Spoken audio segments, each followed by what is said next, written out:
Hello student, हम लोगों ने लास्ट वीडियो में एक्सरसाइज 5.6 डिस्कस किया था, है ना। और हम लोगों ने देखा था कि इजी है ये सॉल्व करना। सो जो भी टिक लगाया है ना, वो मेरे ख्याल से आप इजीली सॉल्व कर सकते हैं। मैं आपको क्वेश्चन नंबर 7 और क्वेश्चन नंबर 11 सॉल्व करके दिखा दे रहा हूँ, ठीक है।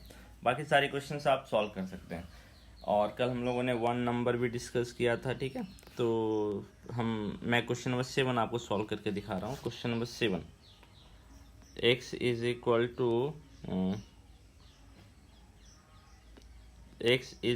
To sine cube t by root cos 2t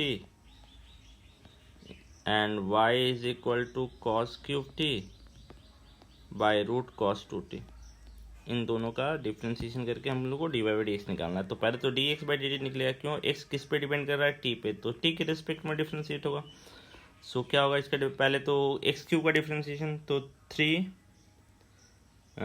sign square T, है ना, इनटू फिर साइन का differentiation cos T into denominator, है ना, कॉस 2t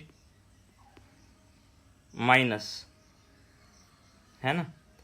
अब माइनस के बाद साइन क्यूब टी का डिफ्रेंसिएशन होगा, डेनोमिनेटर का होगा, तो साइन क्यूब टी जैसा है वैसा रह गया, cos 2t root cos 2t। तो रूट एक्स का differentiation 1/2 root x, so root cos 2t। फिर कॉस 2t का डिफ्रेंसिएशन कितना होता है? माइनस, तो माइनस हो जाएगा, और कॉस 2t का डिफ्रेंसिएशन 2 साइन 2t, है ना। 2 sine 2t divided by denominator का स्क्वायर। तो डेनोमिनेटर का स्क्वायर कितना हो जाएगा? Cos 2t। इसको थोड़ा सा पहले सिंप्लीफाई कर दीजिए, है ना। dx by d t is equal to 3। Simplify करेंगे तो देखिए ऊपर में एलसीएम लेंगे तो रूट को ये तो 2 और 2 कैंसिल हो गया पहले, तो रूट कॉस 2t आएगा। कॉस 2t से मल्टीप्लाई हो तो रूट हट जाएगा। सो ये हो जाएगा आपका 3 sine square t into cos t और into cos 2t, root multiply होने से हट गया, plus sine square t into sine 2t, है ना, बाई रूट नीचे आ जाएगा जो एलसीएम लिए थे, तो ये cos 2t into root cos 2t, ठीक है। इसी तरह d y by d x भी निकाल लीजिए, है ना, इसी तरह d y by d x भी। So y is equal to क्या है आपका? y इज इक्वल टू है sine cube t by root cos 2t। So sorry, cos cube t है ना, ये तो सेम लिखा गया है ना, cos cube t by under root cos 2t। So d y by d x निकालिए। D y by d x is equal to cos cube का 3x स्क्वायर का डिफ्रेंसिएशन, तो 3x स्क्वायर का डिफ्रेंसिएशन क्या होता है? 3 एक्स स्क्वायर, सो 3 cos square T. फिर cos square T का डिफ्रेंसिएशन क्या होगा? माइनस साइन कॉस का डिफ्रेंसिएशन माइनस साइन टी, है ना, इनटू डेनोमिनेटर कोशेंट रूल हम लोग यूज़ कर रहे हैं ना, माइनस। अब कॉस 2t का डिफ्रेंसिएशन तो कॉस क्यूब टी तो जैसा है वैसा ही रहेगा।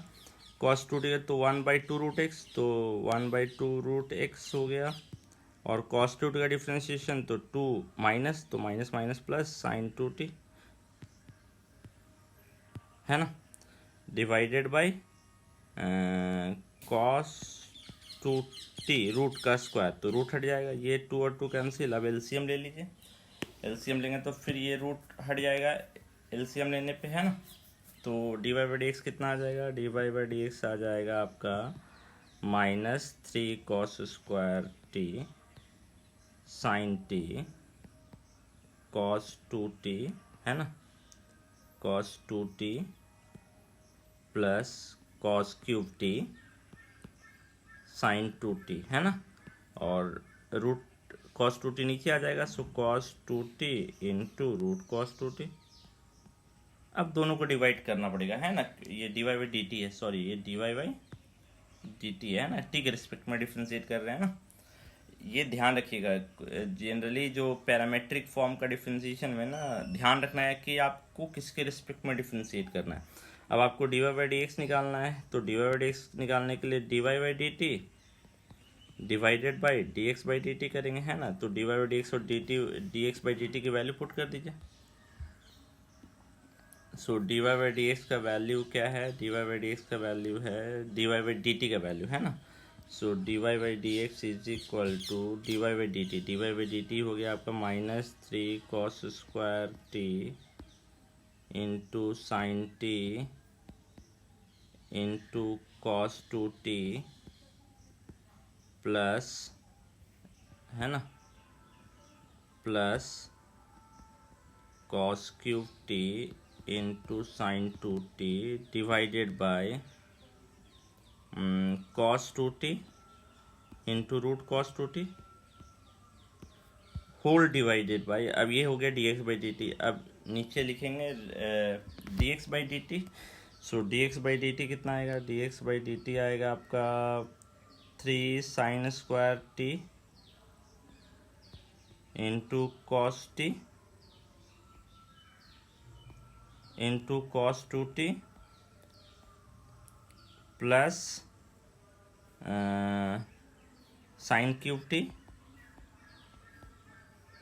Into sine 2t whole divided by cos 2t into root cos 2t। ठीक है, और ये दोनों अब कैंसिल हो जाएगा आपका, दोनों का जो डिनोमिनेटर है वो सेम है, तो ये जो है आपका ये आपका कैंसिल हो जाएगा, ये कैंसिल हो गया, है ना। तो क्या बचेगा, d y by d x is equal to -3 cos square T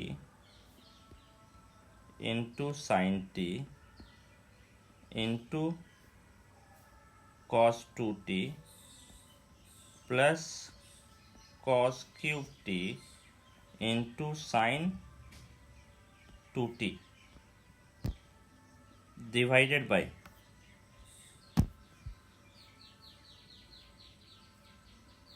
3 sin square t into cos t into cos 2t plus sine cube t into sine 2t, है ना। अब इसको सिंप्लीफाई करना होगा। देखिए आप यहाँ तक भी छोड़ सकते हैं क्योंकि आपको आंसर नहीं पता है, बट हम सिंप्लीफाई इसको करके दिखा दे रहे हैं, क्योंकि अगर प्रूफ करने बोल दिया ना कि इसको प्रूफ कीजिए कि -cot t के बराबर है, तो आपको तो प्रूफ करना पड़ेगा इसको, है ना। तो इसलिए मैं इसको सिंप्लीफाई करके दिखा दे रहा हूँ कि आप सिंप्लीफाई भी कर सकते हैं इसको। अब आप देखिए कि कैसे आप सिंप्लीफाई करेंगे। ऊपर में देखिए कि कॉमन आ रहा है, क्या कॉमन आ रहा है, cos स्क्वायर टी कॉमन आ रहा है और साइन टी भी कॉमन आएगा। जब इसको आप साइन 2t को ब्रेक कर देंगे, 2 sin 2t cos 2t, ये हम इसको ब्रेक करके लिख सकते हैं ना, 2 sin t cos t। तो आप देखिए डिनोमिनेटर ये पूरा एक है, तो इसमें से साइन टी भी कॉमन आएगा और cos t भी कॉमन आएगा। इसी तरह इसमें भी देखिए साइन स्क्वायर टी कॉमन आएगा और इसको जब ब्रेक करेंगे सेम 2 sin t और cos t, तो cos भी कॉमन आ जाएगा। तो मैं डायरेक्ट कॉमन ले रहा हूँ, मैं सिंप्लीफाई नहीं कर रहा हूँ, आप एक स्टेप में छोड़ रहा हूँ, ठीक है। आप खुद से कर लीजिएगा उस स्टेप को। तो क्या होगा, कॉमन ले लेंगे तो 3 cos स्क्वायर टी कॉमन आएगा क्योंकि cos क्यूब टी है, तो एक cos बच जाएगा तब भी, और साइन टी कॉमन आएगा, तो cos स्क्वायर टी कॉमन आ गया और साइन टी कॉमन आ गया, है ना। तो क्या बचेगा अंदर में, -3 साइन टी तो कॉमन आ गया और cos स्क्वायर टी भी कॉमन आ गया, तो -3 cos 2t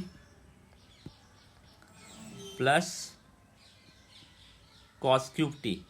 तो cos क्यूब टी में से 2 चला गया तो एक ही बचा और एक cos टी यहाँ पर है, तो क्या बचेगा, cos स्क्वायर टी बचेगा, cos स्क्वायर टी, है ना, डिवाइडेड बाय, इसी तरह इसमें से साइन स्क्वायर टी चला जाएगा कॉमन और cos टी कॉमन चला जाएगा, तो sine square t into cos t common आ गया, तो क्या बचा अंदर में, साइन स्क्वायर टी हट गया, कॉस टी हट गया, तो 3 cos 2t। और अंदर में क्या बचेगा, यहाँ पे तो 2 साइन था तो चला गया, एक साइन बचा और एक साइन यहाँ भी है ना, तो मिलके हो जाएगा साइन स्क्वायर, है ना। और 2 भी रहेगा इसके साथ, है ना, ये 2 मैंने छोड़ दिया, ये वाला 2 जो है ये भी 2 रहेगा, तो यहाँ भी क्या बचेगा 2 sign square T, 2 sign square T. ठीक है, सो मेरे ख्याल से ये कॉमन कैसे लिया हम लोगों ने वो आप समझ गए होंगे। ठीक है, और अब कैंसिलेशन वाला पार्ट देखिए, यहाँ कैंसिल क्या क्या हो रहा है। ये कॉस स्क्वायर टी से एक कॉस टी और एक साइन स्क्वायर टी से एक साइन टी कैंसिल हो गया। यहाँ पे आप देखिए कॉस स्क्वायर है, ये कॉस 2t है, तो दोनों अनलाइक है, तो हमको सेम करना होगा, यानी कॉस 2t का फॉर्मूला अप्लाई करना होगा। किसका फॉर्मूला, कॉस वाला, क्योंकि यहाँ कॉस स्क्वायर है। यहाँ कॉस 2t का कौन सा फॉर्मूला अप्लाई करना होगा, साइन स्क्वायर का फॉर्मूला यूज करना होगा। तो cos T bracket -3 cos 2t plus, sorry cos 2t का फॉर्मूला लिखते हैं हम लोग यहाँ, कौन सा formula, 2 cos square t -1 plus 2 cos square t divided by sine t, है ना। यहाँ पे फॉर्मूला अप्लाई करेंगे 1 - 2 साइन स्क्वायर टी, क्यों अप्लाई करेंगे मैंने आपको ऑलरेडी बता दिया, प्लस 2 साइन स्क्वायर टी। ठीक है, सो ये हो जाएगा कॉस टी, आप मल्टीप्लाई कर दीजिए तो -6 cos square T, -6 cos square T plus 3 plus 2 cos square T divided by sine T 3 - 6 sign square T plus 2 sign square T. ठीक है,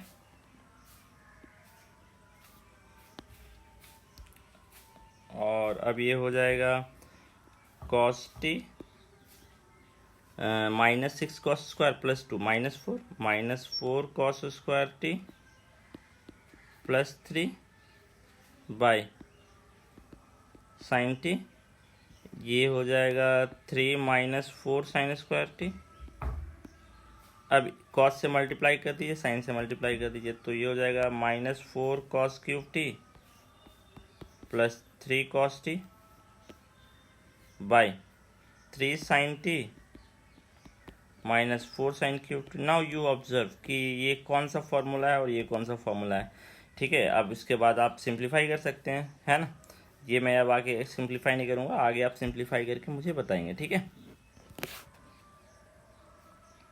सो ये क्वेश्चन नंबर 7 आपने देखा कि सिंप्लीफाई करके अगर सॉल्व करेंगे तो क्या आंसर आएगा। ठीक है, अब क्वेश्चन नंबर 11 देखते हैं। क्वेश्चन नंबर 11 क्या है, √a sine cube sine inverse t and a cos inverse t, है ना। x is equal to √a sine inverse t and y is equal to √a cos inverse t. आपको proof करना है जो dy/dx है वो -y/x के बराबर है, यही प्रूफ करना है। अब यहाँ पे देखिए जो dy/d, अभी तक हम लोगों ने ऑब्जर्व किया होगा जो पैरामेट्रिक फंक्शन का जो डिफ्रेंशिएशन है dy/dx है वो t के टर्म में आ रहा था, लेकिन यहाँ पे जो dy/dx है वो y और x के टर्म में हमको लाने बोल रहा है, तो इसका मतलब t को हमको एलिमिनेट करना होगा, है ना। तो अब आप ऑब्जर्व कीजिए ये इन्वर्स ट्रिगोमेट्री है, t कैसे एलिमिनेट होगा, यानी sign inverse T cos inverse T नहीं रहना चाहिए। सो आप पहले यानी कि इसको हमको सिंप्लीफाई करना होगा, है ना, इसको पहले हमको क्या करना होगा, सिंप्लीफाई करना होगा। तो अब आप ऑब्जर्व कीजिए कि हमारे पास एक फॉर्मूला है sign inverse t plus cos inverse t क्या होता है, π/2, है ना। सो इसका मतलब हमको इन दोनों को इस तरह एडजस्ट करना होगा कि ये दोनों किस में चले जाए, ये दोनों एडिशन में चले जाए, है ना। ये दोनों जो हैं, ये दोनों जो हैं एडिशन में चले जाए। तो अब एक्स और वाई को मल्टीप्लाई करते हैं तभी बेस का जो एक्सपोनेंट है वो ऐड होता है, यानी एक्स और वाई को मल्टीप्लाई करेंगे। सो इसका सिंप्लीफिकेशन में एक्स इंटू वाई करेंगे पहले हम पहले डिवाइड एक्स इस केस में नहीं निकालेंगे। Under root a sine inverse t into under root a raise to the power cos inverse t, है ना। अब इसको आप सिंप्लीफाई करेंगे तो under root a sine inverse t into a cos inverse t,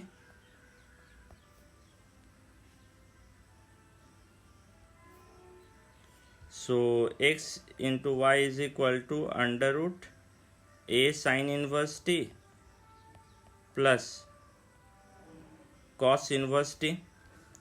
so x y is equal to under root, अब sine inverse t plus cos inverse t क्या हो जाएगा, pi by two. So a raise to the power pi by two. So अब आप observe कर रहे हैं, देख रहे हैं जो हमारा टर्म है उसमें टी का टर्म नहीं है, तो अब हम इसका डिफ्रेंशिएशन करते हैं तो इजी हो जाएगा।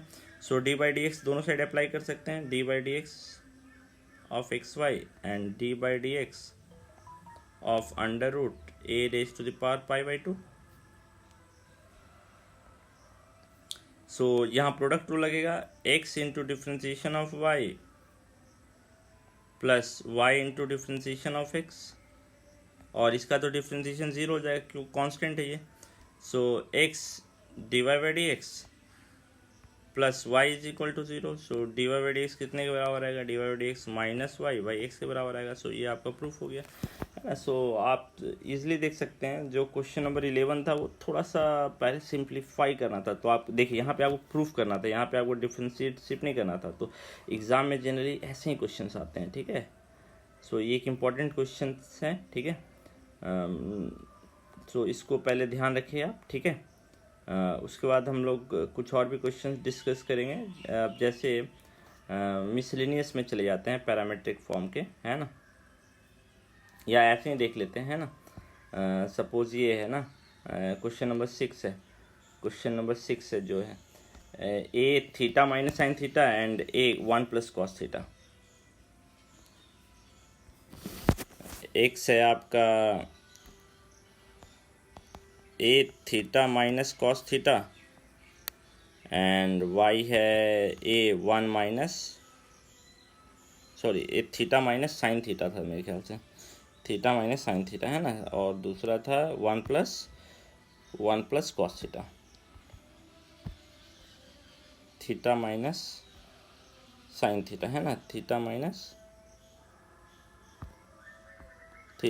साइन थीटा, और ये है आपका 1 प्लस कॉस थीटा। और क्वेश्चन में मैं थोड़ा चेंज कर दे रहा हूँ, find d y by d x at x equal to pi by 4, ये क्वेश्चन हो गया। D y by d x आप कहाँ पता कीजिए, x equal to pi by 4 पे पता कीजिए। तो पहले तो d x by d t निकालना पड़ेगा, d x by d theta इस केस में निकालना पड़ेगा, d x by d theta.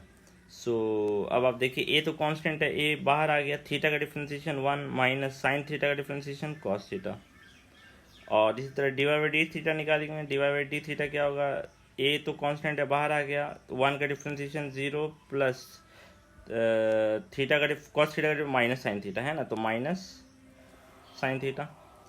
अब d y by d x को आप क्या करेंगे, d y by d x को d y by d x निकालने के लिए, d y by d x निकालने के लिए आपको क्या करना पड़ेगा, d y by d theta, ये स्टेप लिखिएगा, ये इंपॉर्टेंट है, आपको पता चलेगा कि किसको न्यूमरेटर में रखना है और किसको डिनोमिनेटर में रखना है ना।